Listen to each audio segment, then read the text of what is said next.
The normally peaceful Polish countryside vibrates with the movement of military machinery. On the banks of the river Narew, floating or motorised bridges are being put in place. The objective of the operation, to get dozens of tanks and other armoured vehicles to the other side. Cet exercice est un exercice multinational. This exercise is a multinational inter-allied operation led and devised by the US Army in Europe and in which we participate. It's an exercise that's been planned for a long time. Defender Europe is one of the largest in a series of drills involving 18,000 troops from 20 countries. The scale of this annual military exercise has been ramped up. It's the largest deployment of American soldiers on Polish soil since the creation of NATO. Of course, all of that is happening against the backdrop of the war in Ukraine, which we are closely following and presents a huge threat. So it is good that this exercise shows how well this coordination and cooperation of NATO allies is going. The exercise is perilous, but it's a success, a showcase for the skill of these troops. And it sends a clear message to Russia after its recent loss of an entire battalion trying to cross the Donets River. These drills are an opportunity to hone individual skills and ensure not just the will, but the ability to cooperate. So we are always ready, we always stand ready, and times like this just continue to firm and confirm our ability on how we can work together as allied countries. This month-long military exercise sees troops divided into two groups, allies and enemies. The objective, to locate and stop the enemy without being neutralised. Coordination with other nations is one of the keys to success.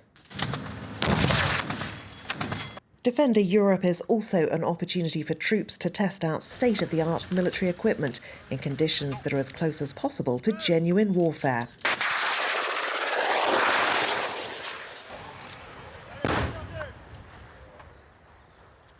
This is a coordinated assault with armoured vehicles firing alongside nearby troops on the ground.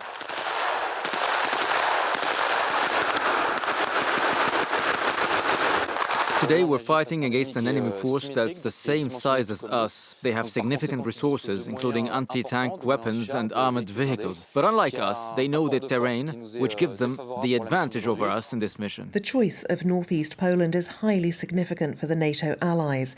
The exercise is being played out close to the Suvalky Corridor. It's the shortest route between the Russian enclave of Kaliningrad and Belarus.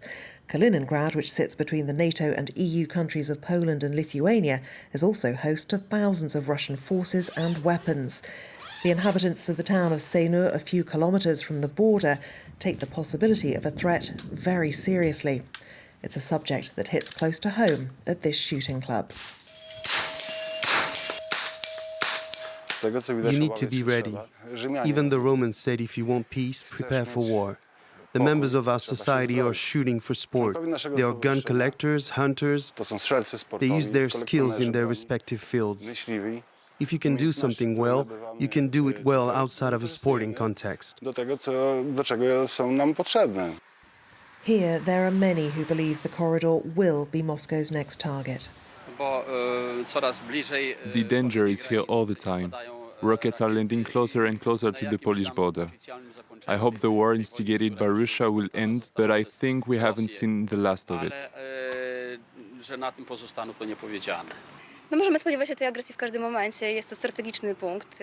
We are in a strategic territory, so we can expect aggression at any moment. As you can see, we're living our lives here. Hopefully, we won't experience what our neighbors, the Ukrainians, have.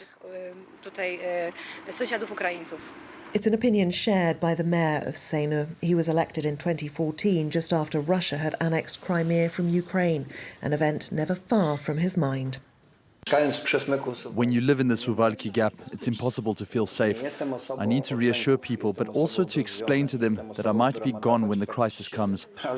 They will have to fend for themselves. We see Russians shooting village leaders, and they will probably do the same with mayors. For him, the war in Ukraine may reduce the possibility of a major crisis in Poland for now, but the threat is permanent, and this small town has few resources with which to protect itself. We are not prepared. I realized that when surveying our situation. In our city, we have 4 gas masks from 2017 and a few dozen gas masks from the year 1978. Am I to choose who to give these 4 gas masks to in case of emergency? And even those new gas masks will expire in 2027.